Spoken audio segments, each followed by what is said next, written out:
की कांवर भजन। भोल बम भोल बम भोल बम भोल बम की नारा एक सहारा भोल बम की नारा एक सहारा हाथी ना घोड़ा कौनो सवारी हाथी ना घोड़ा कौनो सवारी पैदल हम आए में तुम्हारी दुआरी पैदल हम आए में तुम्हारी दुआरी हे भोलेनाथ पैदल हम आए में तुम्हारी दुआरी हे भोलेनाथ कन कन की मासी अंतर्यामी कन कन की मासी अंतर्यामी तोहरा जैसन कोई नामदानी तोहरा जैसन कोई नामदानी हे भोलेनाथ तोहरा जैसन कोई नामदानी हे भोलेनाथ तीनों ही लोक में कोई ना दूजा तीनों ही लोक में कोई ना दूजा हम सभी तोहरी सवारी हे भोलेनाथ हम सभी तोहरी सवारी हे भोलेनाथ चाहे सताहिनी चाहे धवाहिनी चाहे सताहिनी चाहे धवाहिनी तोहरे शरण में जिंदगी बिताईबा तोहरे शरण में जिंदगी बिताईबा भोल बम भोल बम भोल बम की नारा इहे एक सहारा भोल बम की नारा इहे एक सहारा हाथी ना घोड़ा ना कोई सवारी हाथी ना घोड़ा ना कोई सवारी पैदल हम आए में तुम्हारी दुआरी पैदल हम आए में तुम्हारी दुआरी हे भोलेनाथ पैदल हम आए में तुम्हारी दुआरी हे भोलेनाथ काटा गरेला छाला परेला काटा गरेला छाला परेला कैसे हम आए में तुम्हारी दुआरी हे भोलेनाथ कैसे हम आए में तुम्हारी दुआरी हे भोलेनाथ काटा गरेला कंकर परेला काटा गरेला कंकर परेला फिर भी मोर पर ना उठेला हे भोलेनाथ फिर भी मोर पर ना उठेला हे भोलेनाथ रास्ता चलेला पग भी उठेला रास्ता चलेला पग भी उठेला खुद ही के रास्ता चलेला हे भोलेनाथ खुद ही के रास्ता चलेला हे भोलेनाथ राउर बामरी मोतिहारी हे भोलेनाथ राउर बामरी मोतिहारी हे भोलेनाथ राउर बामरी मोतिहारी हे भोलेनाथ भोल बम भोल बम भोल बम की नारा इहे एक सहारा भोल बम की नारा इहे एक सहारा भोलेनाथ की दूसरा भजन। लहंगा पे नंबर बूटीदार हो कनी लेके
घुंघरवा, जय बाबा दुआरिया गुरवा में बांध के घुंघरवा, जय बाबा दुआरिया लचकाता जइए बहनिया, भोले बाबा के दुआरिया लचकाता जइए कमरिया, भोले बाबा के दुआरिया खोली ना बाबा कमरिया, बहुत भइल बाटे देरिया खोली ना बाबा कमरिया, बहुत भइल बाटे देरिया। तीसरा भजन। सिंजी चलनी मंदिरवा के ओरी, घंटा सिंह के बाजी रही। सिंजी चलनी मंदिरवा के ओरी, घंटा सिंह के बाजी रही। घंटा बाजी रही, डंका बाजी रही। अब लागला भांगा धतूरा के भोग, जलवा सिंह के चढ़ी रही। अब लागला भांगा धतूरा के भोग, जलवा सिंह के चढ़ी रही। शिवजी चलनी घरवा के ओर, घंटा सिंह के बाजी रही। घंटा बाजी रही, डंका बाजी रही। घंटा बाजी रही, डंका बाजी रही। अब लागला भाग बेल पातावा के भोग, जलवा सिंह के चढ़ी रही। अब लागला भाग बेल पातावा के भोग, जलवा सिंह के चढ़ी रही। शिवजी चलनी मंदिरवा के ओरी, घंटा सिंह के बाजी रही। अब चलनी मंदिरवा के ओरी, घंटा सिंह के बाजी रही।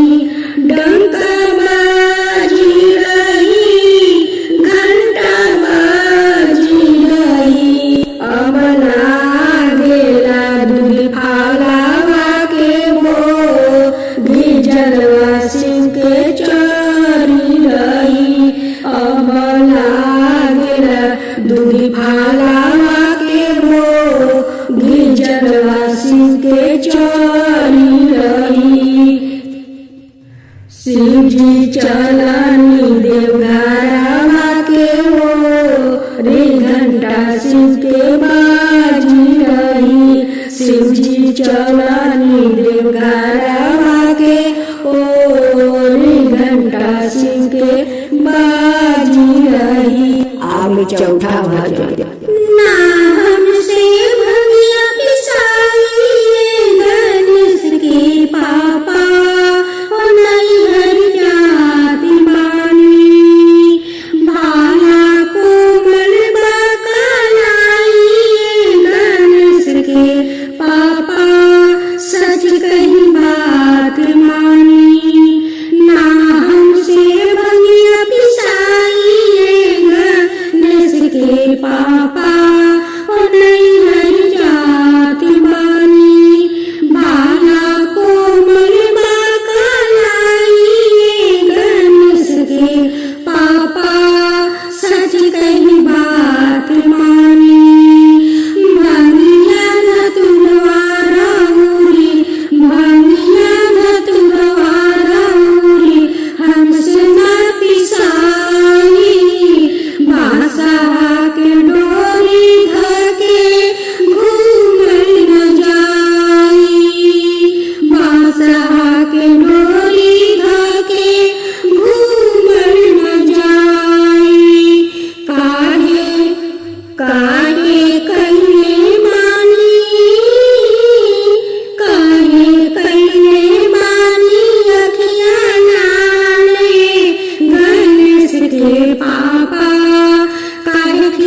के पापा ओ नैहर जात बानी ना हमसे भंगिया पिसाई ए गणेश के पापा ओ नैहर जात बानी गालवा के सपवारा उड़े छोरे फुफुकारी गालवा के सपवारा उड़े छोरे फुफुकारी पिए खातिर दूध मांगे समझी ना लाचारी पिए खातिर दूध मांगे समझी ना लाचारी केकरा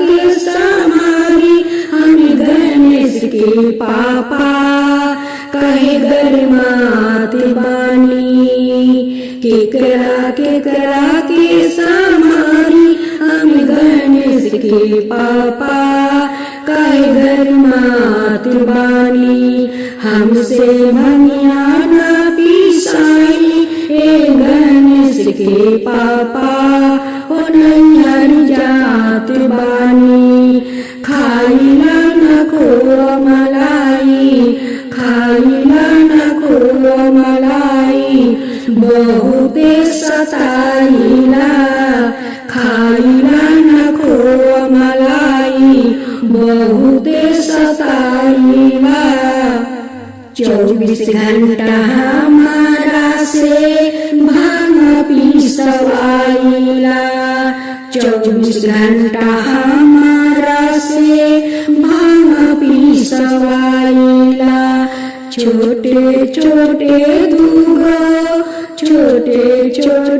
दूगो बाटे हमरो ए गणेश के पापा ओ कुछ दिन बात मानी छोटे दूगो हमरो बाटे गणेश के पापा कुछ दिन बात मानी भोलेनाथ की पांचवा भजन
सुइया पहाड़ पर भोला बाबा चढ़ी गईनी। सुइया पहाड़ पर भोला बाबा चढ़ी गईनी। गलवा के सपाउन करे छोरेला फुफुकारी बजाई दी डमरुआ हे भोले बाबा बजाई दी डमरुआ हे भोले घूम के मिलाई ली अखिया हे भोले घूम के मिलाई ली अखिया हे भोले घूम के मिलाई ली अखिया हे भोले बाबा बजाई दी डमरुआ हे भोले बाबा बजाई दी डमरुआ हे भोले बाबा मिलाई ली अखिया हे भोले बाबा मिलाई ली अखिया।